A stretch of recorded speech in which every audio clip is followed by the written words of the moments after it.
Kali ini kita akan membahas kasus bernama Mike Williams yang mati karena dimakan buaya. Atau tidak?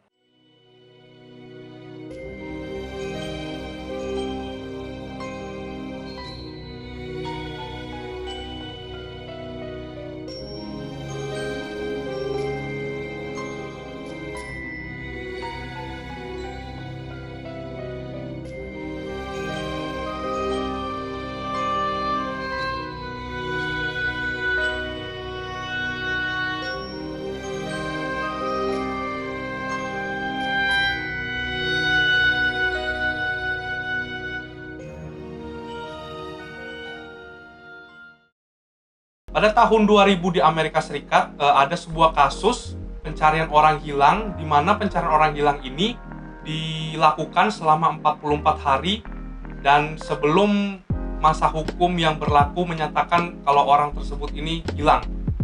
Nama orang itu adalah Mike Williams. Mike Williams ini setelah 44 hari dilakukan pencarian itu hanya ditemukan sebuah truk tempat dia untuk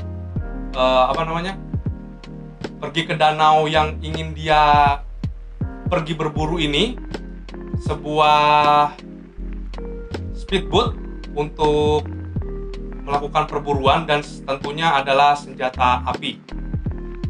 Tempat Mike Williams untuk pergi berburu ini bernama Danau Seminole, terletak di Florida, Amerika Serikat. Danau Seminole ini juga sebenarnya banyak fakta yang menarik, teman-teman. Danau Seminole ini biasa dipakai warga di sana untuk pergi berrekreasi, mungkin memancing atau pergi wisata air di sekitar danau tersebut, tapi tidak dianjurkan karena fakta terbaru dari danau ini juga terdapat seekor predator, atau bukan seekor, banyak predator yang bernama buaya. Nah, tetapi perlu diketahui juga teman-teman kalau misalnya Danau Seminole ini pada saat musim dingin, penunggu-penunggunya lah misalnya si buaya-buayanya ini itu kurang tidak aktif, karena ya musim dingin predator pasti melakukan satu aktivitas penting, yaitu hibernasi.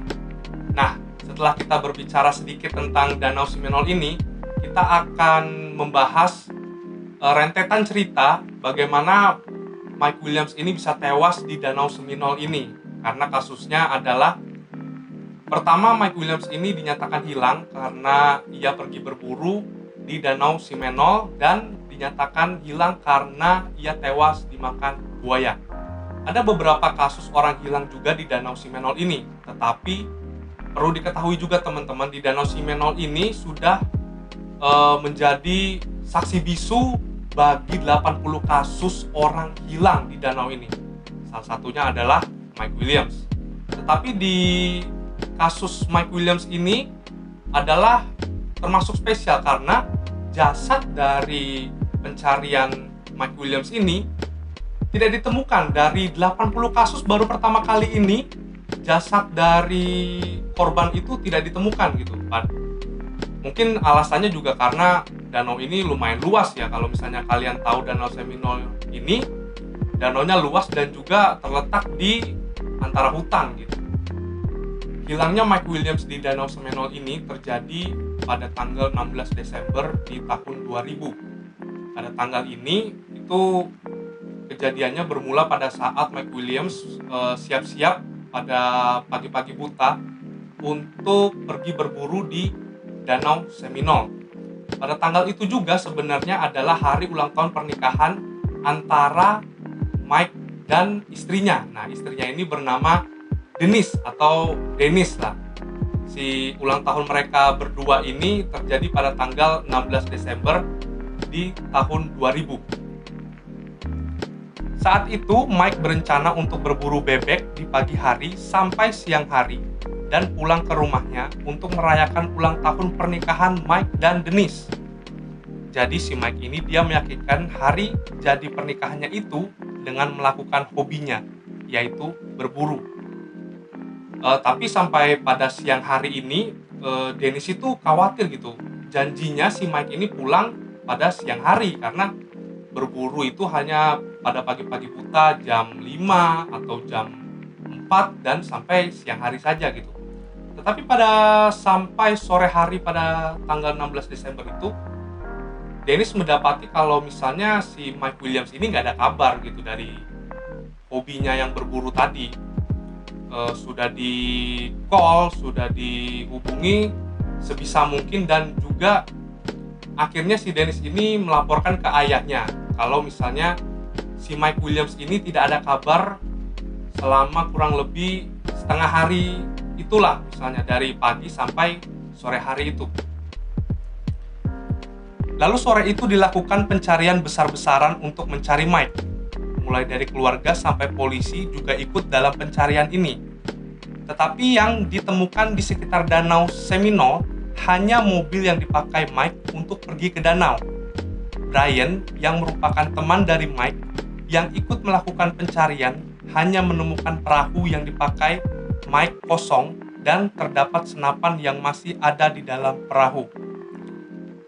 Nah, untuk menyalakan speedboatnya ini, nah pada saat Mike Williams pergi menggunakan speedboat ini, dia sudah berada di tengah-tengah dari Danau Seminole ini, dan ada anggapan juga bahwa Mike Williams ini hilang karena ia tercebur ke danau itu, mungkin secara sengaja atau tidak sengaja juga, waktu itu kurang tahu juga, karena di dasar dari Danau Seminole ini ada tumbuhan bernama tumbuhan hydria namanya. Itu dipercaya oleh beberapa peneliti dan juga investigator di sana bahwa Mike Williams ini terjerat oleh tumbuhan itu, dan memungkinkan kalau Mike Williams ini tewas di tempat karena beliau dimakan oleh buaya predator di Danau Seminole tersebut.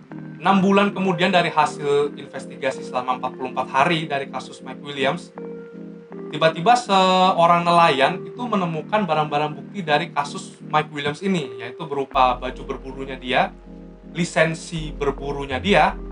Si Mike Williams ini punya lisensi berburu gitu, dan juga senter yang dia bawa pada saat dia berburu.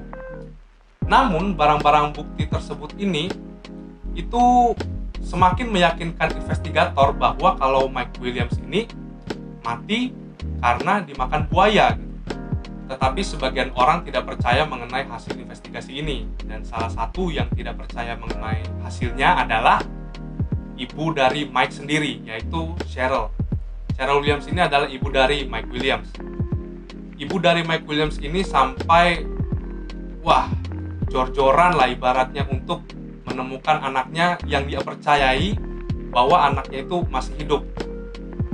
Salah satu upaya yang ia lakukan untuk terus mempublikasikan bahwa ia mau mencari anaknya ini adalah dengan mempublikasikannya ke media-media yang ia bisa, contohnya dengan iklan-iklan di papan-papan reklame, di majalah, dan di koran juga, sampai semuanya itu berita halaman pertama itu kasus anaknya, yaitu Mike Williams.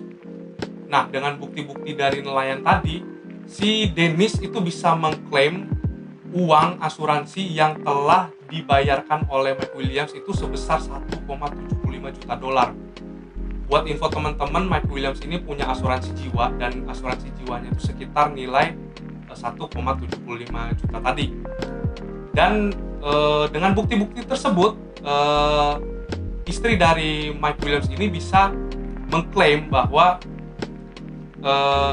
kalau si Mike ini setelah tewas terbunuh, dan ia ingin segera mengklaim gitu uang dari asuransi jiwa milik si Mike Williams ini. Dan anehnya dari kasus ini adalah uang dari asuransi tersebut bisa langsung diberikan kepada Dennis ini, karena ya ini lagi-lagi tokoh yang sangat berperan penting dalam kasus ini, yaitu adalah Brian Winchester.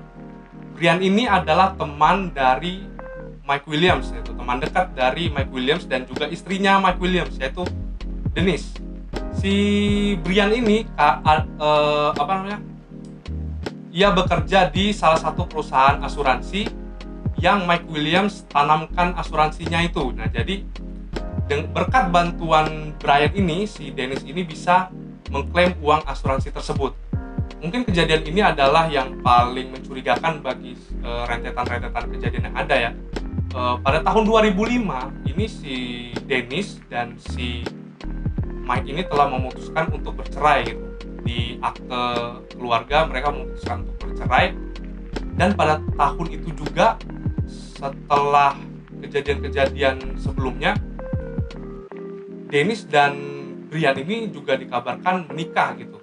Dan setelah kabar itu tersebar dan sampai ke telinga investigator langsung menanyai beberapa pertanyaan atau langsung menginvestigasi si Dennis dan juga si Brian Winchester ini. Setelah kejadian dari Dennis dan juga si Brian ini menikah, ada satu kesaksian dari ibunda dari Mike ini, si Cheryl, kalau ia mengatakan bahwa ia dihubungi oleh si Dennis ini.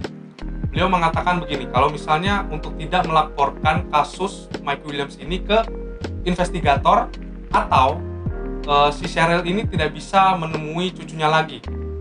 Tentunya sebagai seorang nenek dari cucu putranya sendiri, pasti dia sangat sedih.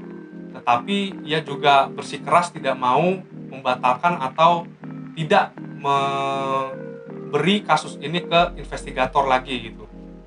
Lalu seiring berjalannya waktu, pada tahun 2012 dikabarkan bahwa pasangan Dennis dan Brian ini telah resmi bercerai.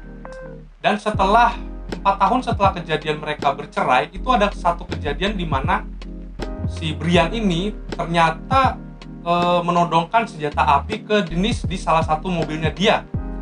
Dan juga karena peristiwa itu, si Dennis melaporkan kejadian ini ke pihak berwenang yaitu polisi, dan polisi berhasil menahan si Brian Winchester ini. Dan kepolisian sendiri berpikir kalau misalnya motif dari pihak kepolisian sendiri berpikir bahwa motif dari perbuatan Brian Winchester ini adalah untuk menutup mulut si Dennis ini supaya jangan memberitahukan siapa dalang sebenarnya dari pembunuhan atau kejadian mengapa si Mike Williams ini bisa hilang dan ternyata telah dikabarkan tewas. Si Brian Winchester ini melakukan penyanderaan dan menodongkan senjata api ke Dennis ini supaya si Dennis ini tetap tutup mulut siapa dalang sebenarnya di balik kejadian tersebut. Lalu pada tahun 2016, Brian Winchester ini ditahan oleh pihak berwenang karena kasus penyanderaan. Lalu pengacara dari Winchester ini memberikan kesepakatan ke Winchester ini kalau misalnya ia bisa mengurangi masa tahanan Brian Winchester ini, tapi dengan satu syarat, ia bersedia kooperatif untuk membuktikan siapa dalang sebenarnya kasus dari pembunuhan si Mike Williams ini. Lalu pengacara itu mengiming-imingi si Brian Winchester ini hanya dengan dakwaan kasus penyanderaan dan bukan pembunuhan, yang ternyata mungkin pengacaranya itu tahu bahwa si Brian Winchester ini terlibat dalam kasus pembunuhan dari Mike Williams yang terjadi di Danau Cinnamon itu. Dari kesaksian Winchester, dia mengaku ia dan Dennis Williams merencanakan pembunuhan untuk membunuh suami Dennis saat itu, yaitu Mike Williams. Dia bersaksi di depan dewan juri dan jaksa penuntut agar Dennis mendapatkan dakwaan pembunuhan tingkat pertama, yaitu pembunuhan berencana, dan hanya Dennis saja yang mendapatkan dakwaan tersebut. Imbalan dari kooperatif terhadap investigasi, Brian Winchester mendapat hukuman 20 tahun penjara hanya karena kasus penyanderaan. Dari kesaksian itu juga, Winchester menyatakan Dennis dan Winchester sudah melakukan hubungan bahkan 3 tahun sebelum pembunuhan. Dari kesaksian itu juga, si Brian Winchester ini menambahkan bahwa dalang dari pembunuhan itu adalah Dennis sendiri. Karena si Dennis ini juga dari awal ternyata menurut kesaksian Brian Winchester hanya menginginkan harta dari suami terdahulunya yaitu Mike Williams. Dan bahkan mereka sudah menjalin hubungan sebelum masa pembunuhan, yaitu 3 tahun sebelum mereka merencanakan pembunuhan tersebut. Lalu pada Desember 2018, hakim sudah ketok palu bahwa Dennis bersalah atas tuduhan pembunuhan berencana dan mendapatkan hukuman penjara seumur hidup tanpa kemungkinan untuk bebas.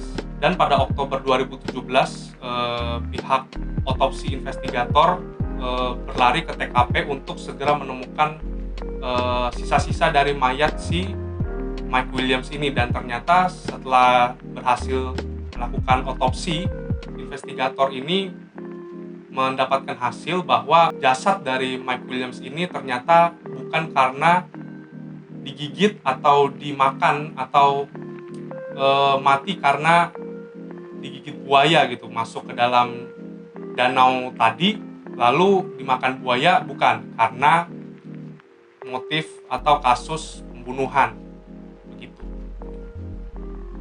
Dan itulah akhir dan titik terang dari kasus Mike Williams ini. Dan kita juga tahu sebenarnya bahwa si Dennis ini ternyata dari awal memang berniat hanya mengambil harta dari suaminya, yaitu Mike Williams. Dan ternyata diam-diam juga ternyata si Dennis dan juga Brian ini saling menjalani hubungan juga di belakang dari si Mike Williams begitu. Jadi mungkin motif pembunuhan dari Dennis ini sendiri adalah ingin mengambil seluruh harta milik Mike Williams ini untuk ia gunakan bersama Brian Winchester ini. Itulah akhir dari cerita kasus Mike Williams, dan jangan lupa untuk teman-teman bisa like, komen, dan juga klik tombol subscribe, dan juga nyalakan lonceng notifikasi jika teman-teman juga suka konten-konten seperti ini. Ciao.